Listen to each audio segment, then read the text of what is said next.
transition baskets allowed, but I thought that was strictly coaching and a deficiency on our part. But I'll let Steve answer that. Yeah, I mean, I think that in the past, at least generally in the fourth quarter, guys have picked it up, and that's what I was expecting, and it didn't happen tonight. I would like to see it more competitive. I'm not sure how to do it. It's up to the players, really.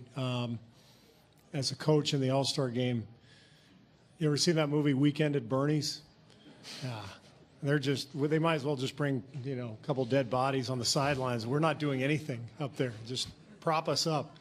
But I think it would be good. It'd be good to possibly incentivize the guys somehow. I don't know if you can, maybe get their charities involved or, winner take all type thing. But I think it's possible to play a lot harder without taking a charge. And, I mean, we know what, silly is out there if you're, undercutting guys, but it's almost gone too far the other way where there's just no resistance at all. I think there's a happy medium in there somewhere.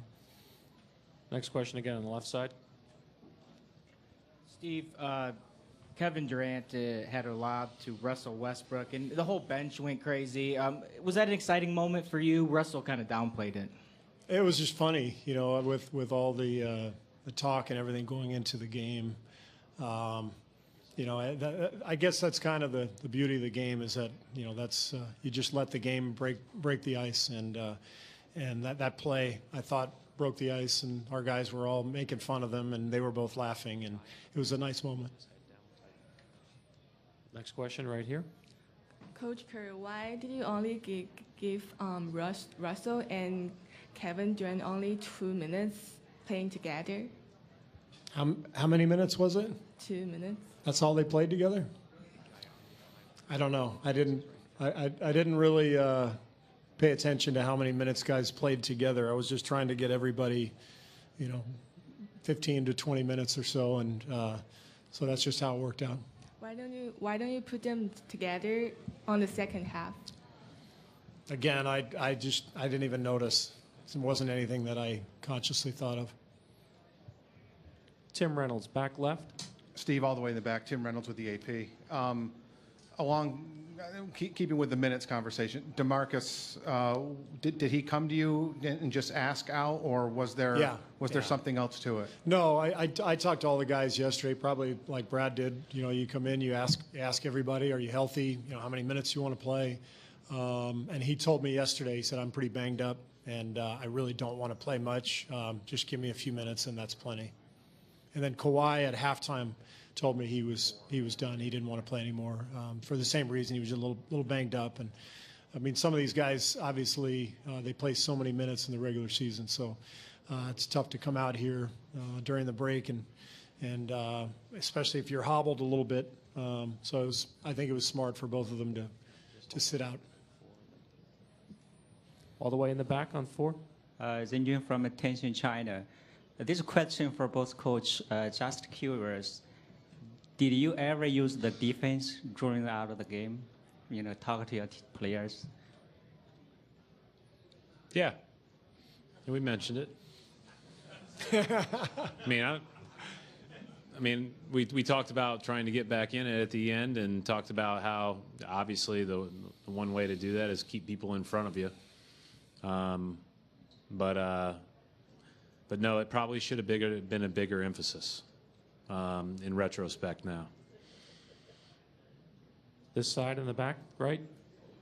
Steve, Scott Kushner from The Advocate. What does it say, Anthony Davis, that a lot of guys deferring to him, a lot of alley-oop chances, guys who took and passed up open shots to get him points and get him this record in this building?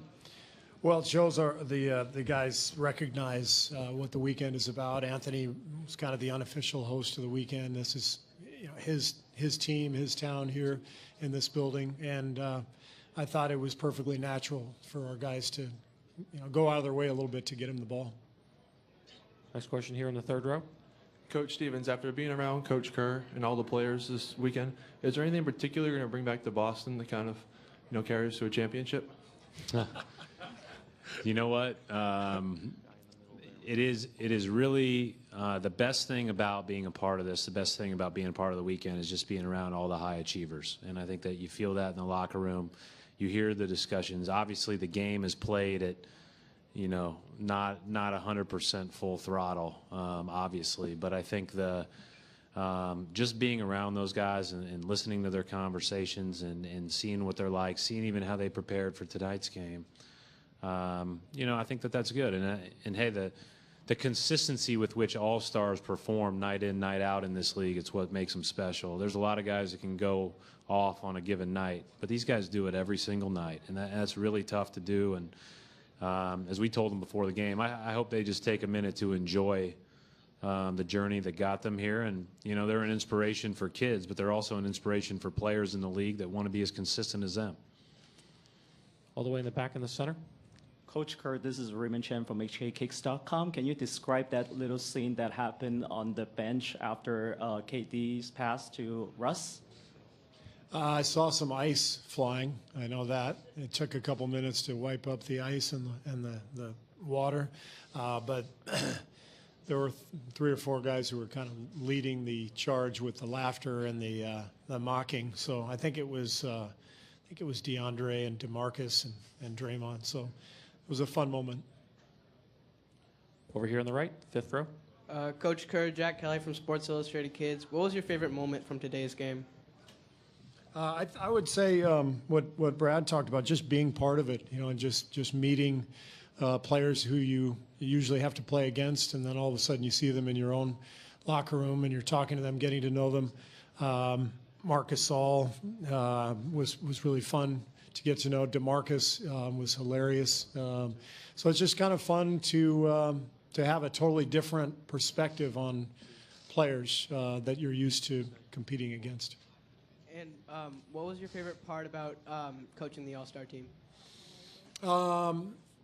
I think you know, when you grow up loving basketball and playing like Brad and I did, you just you can't even fathom coaching the NBA All-Star game. I mean, I never dreamt that I would be in this position. So it's an incredible honor, and it's such a spectacle and such a scene, and to be right in the middle of it is kind of surreal. Ramona, here up front. Steve, just leading into that whole throwing ice at people, there's a sort of, it's not hard to connect the dots of what that metaphor is, right? Breaking the ice. And how tense was it? I mean, was it awkward for people? Was it tense? Was it uncomfortable before that happened? First of all, there's no way any of our players saw the metaphor as they threw the ice. You're giving them way too much credit, Ramona.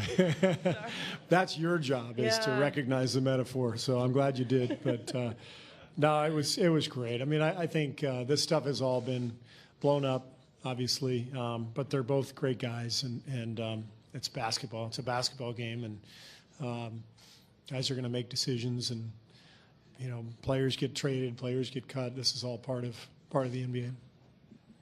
I'll take 3 final questions in the back there, over here on the back side, and over there. Okay, Brett Martell here with AP. In terms of players deferring to AD, is it also fair to say maybe that you took that approach as a coach in terms of the distribution of minutes and subbing Westbrook out with 5:45 to go? I didn't think about it with Russell, but I thought about it with AD. I don't know what the minutes look like, but we, as a coaching staff coming into the game, we decided we were going to play him more minutes than everybody else. And I talked to him yesterday too and asked him about that, and he was good with it. He wanted to play. So we left him out there for longer than most of the other guys. I haven't looked at the stat sheet. I'm guessing Russell probably played 20 minutes. Maybe Steph and Clay were at, you know, somewhere around there. But at the end, I was really, what my thinking was get the All-Star starters on the floor for the last 5 minutes, because that's what the fans voted in. And so we had 4 of the 5 starters, but Kawhi was out. So I just left Marc Gasol out there because he was playing really well and getting every rebound. Back right. Steve, Adi Joseph for the win. Are you a little worried that Steph's going to keep wearing that headband? And did you ever wear a headband?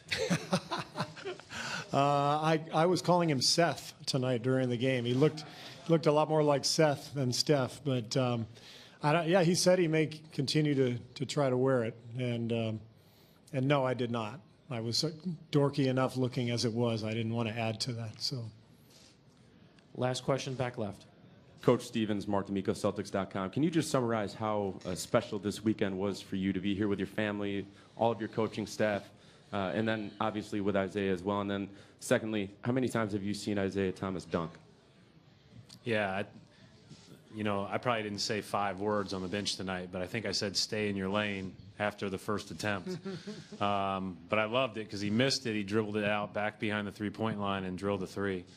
Now, it's special to be around such high achievers as far as being around these coaches and being around these players. And, it's great for our whole staff to share it not only together but with Isaiah as well. But as I said numerous times before we got here, we would have all traded our spots with Al Horford, Avery Bradley, Jay Crowder, one of those guys, to have them take our spot. So they're the reason why we were here, and we were fortunate enough to live it.